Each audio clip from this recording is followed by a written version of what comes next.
Hello, this is Demon Phoenix with the next episode of my Final Fantasy X Break HP Limit Stat Maxing walkthrough, and this is probably the most important episode of the whole thing, and the reason for that is we are going to be covering how we get the maximum luck that we need, which is 230, and also how we farm the HP spheres that we're going to need, 333 HP spheres, in order to get maximum HP, and this will be the episode that saves you the most time if you follow these optimum methods that we're going to be using here. Now, first things first, we need luck spheres, and so in order to get the luck spheres, we're going to be aiming for 230 luck. There are only 2+4 luck nodes on the grid already, plus the ones that you can get through the game from revisiting the fates and things like that. So we are going to need 52 luck spheres, including the ones that you can get throughout the game. So figure out how many you've actually picked up through the game, because there are a few there, and you're going to need to make that up to 52. Now, in order to do that, you need all three characters, and the quickest method is to have Riku, Tidus and Waka with Comrade Overdrive mode, and Waka with Auto Haste, and take the Auto Haste armors off the other two. And so that we're trying to get it so that Waka goes first, and we don't defend with Tidus or Riku first. It's very important that Waka opens the match with attack reels without the other two characters defending, because this counter, Hydraulic Press, will do 93% damage to all three characters as long as they are not defending. What that does is that will restock all three characters' overdrives. So he's taking attack reels and he's taking all that damage. Riku can use her overdrive with 2 potions to heal their health back to full, and then Tidus can use his Slice and Dice to overkill Greater Sphere. Now, it's very important that you do it in exactly that order, because that is the quickest way of doing it. Mixing the 2 potions is just a luxury. You don't have to do that with Riku. The main thing is just that you use attack reels and that neither Riku or Tidus has defended first.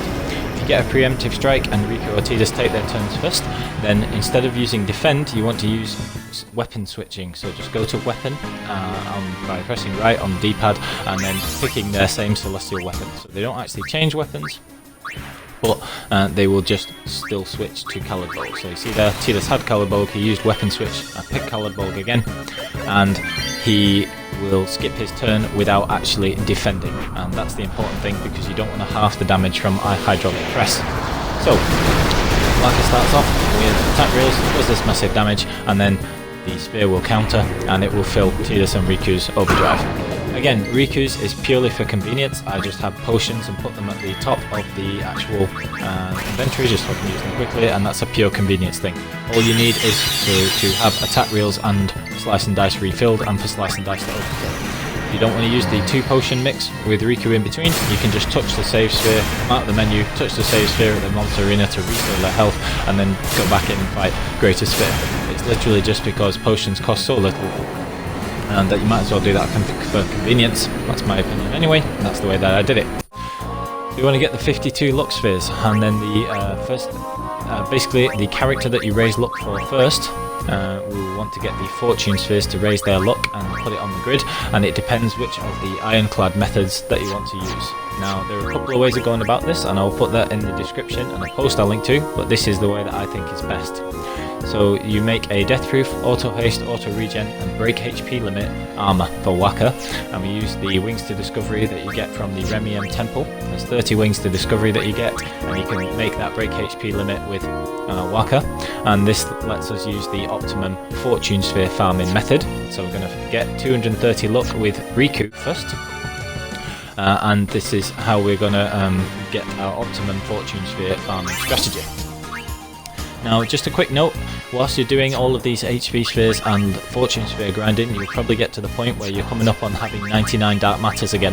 So make sure that you keep track of how many dark matters you're getting, so that you don't waste any that you get from this process, because otherwise, you know, they're very rare to get, and you want to make use of all the dark matters. So once you get to 99, you want to make somebody a ribbon armor on a 4 free slot armor. And then you can put Auto Haste, Auto Regen and Break HP Limit on that armor, and that's one of your master armors down, because we want Break HP Limit, Ribbon, Auto Haste and Auto Regen on all the characters' armors, and we will be farming those from Dark Yojimbo later, but you want to take advantage of the 99 Dark Matters when you get them, so just make sure you're tracking how many Dark Matter you get. And when it's appropriate and you have those 99, make a ribbon armor for somebody that can eventually be their ultimate armor. Now, first things first, one of the other things we're doing is that to this point we've got 32 HP spheres, as in the episode 2, but we also want to get a few more HP spheres so that Waka can more comfortably take on Earth Eater if you're making him that break HP limit, death-proof, auto-haste, auto-regen armor. So again, this is going to mean fighting Ironclad again, a little bit with the slightly suboptimal strategy. So the idea is going to be to get Waka about 20k health, so to get another 30 or so HP spheres, I got another 32, just to have him at a nice round 20k-ish number. So again, at this point, Tidus should still have low HP or low defense, depending on how you've done it, and you should still be able to get the HP spheres from Ironclad pretty comfortably. Now, it depends on exactly what order you've done it in, but you should be able to get these HP spheres either using the method that we used in episode 2, or if you've raised Tidus' defense, if you've already raised magic, you should have cleared off all of the HP 200 nodes, so he should be at minimum HP, and we can actually use the Riku, Tidus and Yuna method that we're going to be covering in a little bit. So it's very important that we don't raise either Tidus' or Riku's HP at this moment in time, and one of either Riku or Tidus needs to have minimum luck so that Ironclad's counter will hit them and recharge the overdrive for the 3 characters that we're using to farm HP spheres. So get a few more HP spheres, and then we're ready to start very comfortably grinding the fortune spheres, which is going to be a really long grind. Now, if you can go and fight a flan or a magic pot outside of the arena on the Calm Lands or the Sunken Cavern, and you need to learn the Loner Overdrive mode, and that has been covered in one of my other episodes for the non-stat maxing guide. I'll put the description there of how you very easily learn Loner Overdrive, but this is what we're going to be using to farm fortune spheres by repeatedly beating Earth Eater. So what we need to do is we should have some characters that we haven't done any stat maxing for yet. So Orin and Kimari in my game are at very low stats. I'm going to remove any evasion that they've got as well by clear sphering those. And then we're going to have Death-proof, Auto Haste, Auto Regen and Break HP Limit Armor for Waka. And he has about that 20k of health, which will allow Auto Regen to out-damage any attacks that Earth Eater is going to use. And to this point, just to have a quick recap, again you see I've taken the evasion off Orin and Kimari there, but at this point Waka has 255 strength, defense and magic defense, he has high agility, and now he has this perfect armor and the Loner Overdrive mode, and this is what we're going to be doing. So we fight Earth Eater, Waka opens with an attack and then Earth Eater will counter. Now whichever one he will hit, he may knock out one of the other 2 characters, but if not he may hit Waka. And Waka just needs to be able to take out those 2 characters, or they need to have SOS haste armor so that they can escape from the fight themselves. And then what you do is you just use attack reels twice and finish off Earth Eater for the overkill. Now you can do this with an alternate armor of having auto shell instead of break HP limit, but it is useful to have a break HP limit, auto haste, auto regen armor without ribbon, and I'll show a little sneak peek of that a little bit later in a separate video. But this is the armor that I prefer, and the reason is we're going to be grinding tons of fortune spheres. Now this is the only way you can get fortune spheres in the game, is by getting 2 fortune spheres for overkilling Earth Eater. So because we're going to get 230 luck with each character, that's going to take about 52-ish fortune spheres for each character, so it's a lot of beating Earth Eater. So I think it is worth the 30 wings to discovery to have him have the break HP limit armor, just because the more health Waka has, the easier it is for auto regen to out damage the damage that Earth Eater is doing, so you never have to worry about going in the menu. And if you're doing attack reels so many times, you're going to miss it a few times because you're only human. So having that armor allows it to out damage Earth Eaters, any damage you can cause, and it just makes this whole process a little easier and a little less stressful, if you will, because you never have to worry about Waka taking damage. So that's why I would recommend the Death-proof, Auto Haste, Auto Regen, Break HP Limit armor. Now one of the other characters just needs to have an initiative weapon. They definitely don't need first strike or anything else, and if they can have SOS Haste armor themselves, that's a bonus in case you are struggling to hit them with Waka, and that'll just make it so that they can easily escape the battle instead. So what we have so far is that only Riku and only Yuna and Waka have raised HP at this point, and everybody else's should be at the minimum because we have removed all of the HP plus 200 nodes from the grid.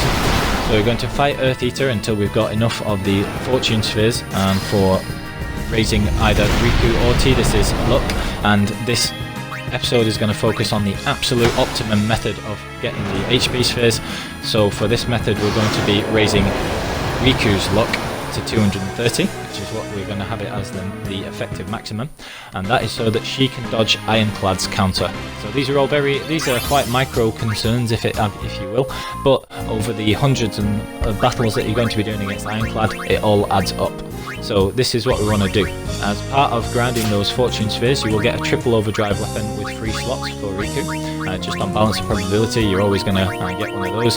So make sure that you keep one of these triple overdrive weapons for Riku, and customize it with a return sphere for first strike, and get Chocobo feathers from mugging or stealing from Cactua or Quactua in the monster arena, so that you can get initiative on that weapon as well. Now this is the absolute perfect HP strategy that we're going to use for farming HP spheres. So we deliberately have Tidus's HP at minimum because we've cleared all the HP 200s off the grid and not activated any of the HP 300s with him. And then we have Comrade Overdrive mode for Riku and Yuna, and Riku has this customized triple overdrive, first strike and initiative weapon. And then Yuna just has a Comrade Overdrive with her any normal armor, she doesn't need haste on it, and her Nirvana weapon. And then Tidus has Khaled Bulg, and he can have either SOS haste, SOS regen, or if you've already got that ribbon armor, you can put ribbon, auto haste and auto regen on there. It doesn't need the break HP limit ability yet. And Anima needs 255 strength, which she should easily have now. So the way that this works is that we fight Ironclad, and Riku gets her first strike, and then we need Tidus to be the fastest character, and you mix 2 of the regular spheres with Riku for Frag Grenade, which she'll be used to doing by now, and because of her 230 luck, Ironclad's counter will miss her, and so it doesn't matter that she has no HP at the minute.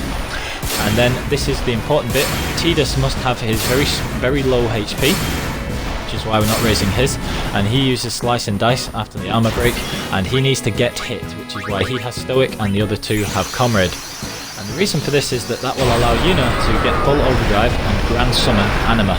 And you see there that the reason that we need Riku to be missed by Ironclad's counter is because her animation is extremely slow for standing up if she gets knocked out by Ironclad's counter, and it just adds more time to the process. So we need the Ironclad counter to miss Riku, we need it to hit Tidus and fill his overdrive with Stoic, and then we need the Comrade Overdrive mode and the triple overdrive weapon with Yuna and Riku, so that their overdrives are filled, so that Riku can start the next battle with Frag Grenade, and so that Anima can use Oblivion and very easily overkill Ironclad. So you see, we're going to see the same thing again here.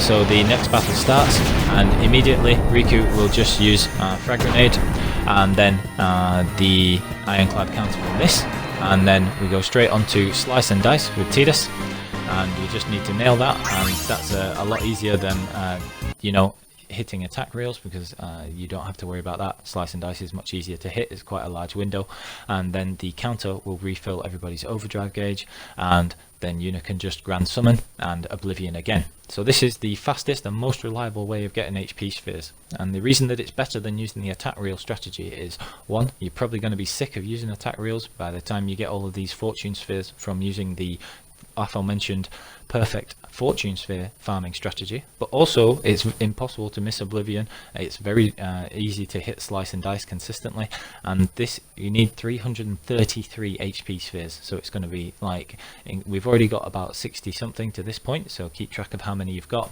You need to get it up to 333 total HP plus 300 spheres added to the grid to have that 99k, and that's not just 333 fights, that's 333 HP spheres, that's not just the 170 or so fights against Ironclad, because every 1 out of 8 fights on average, you're going to get dark matters instead of HP spheres. So it works out as closer to about, you'd expect to have about 380 item drops, so 190 fights roughly against Ironclad. So it's a lot of fights, and if you don't have to hit attack reels in any of those and you just get to use Anima's Grand Summon, this is a more reliable way. And they work out at pretty much exactly the same time anyway. So I timed it, and using the attack reel strategy that we've used to this point, the near optimum strategy, it takes about anywhere between 3 minutes 20 and 3 minutes 30 to beat Ironclad 3 times. And with this strategy, it still takes about 3 minutes 20, 3 minutes 25, 3 minutes 20 to 3 minutes 30. So this is the absolutely perfect HP strategy, and this is why we've done everything in the order that we have, because this is going to be the major grind along with those fortune spheres, and we need to have the perfect strategies for those 2 grinds. So that is what we need. Now, as you go along with the HP spheres, because Waka already wants as much HP as possible, you can keep track of where you're at. So if you lose track of how many you've got so far, you can just keep using them with Waka, and then he will eventually get to have 99,999 HP. And because of his base HP, you need 1 or 2 more HP spheres, but it's 333 in total, and he will have max HP. So after you've got all those spheres and maxed his HP, he will be able to do the absolute perfect method of doing the attack reels against the Earth Eater to get fortune spheres. And as you can see here, when he's up to 99k HP, absolutely nothing that Earth Eater does will cause any damage to you at all. With death proof on that armor, it can't even kill you with Megaton Punch.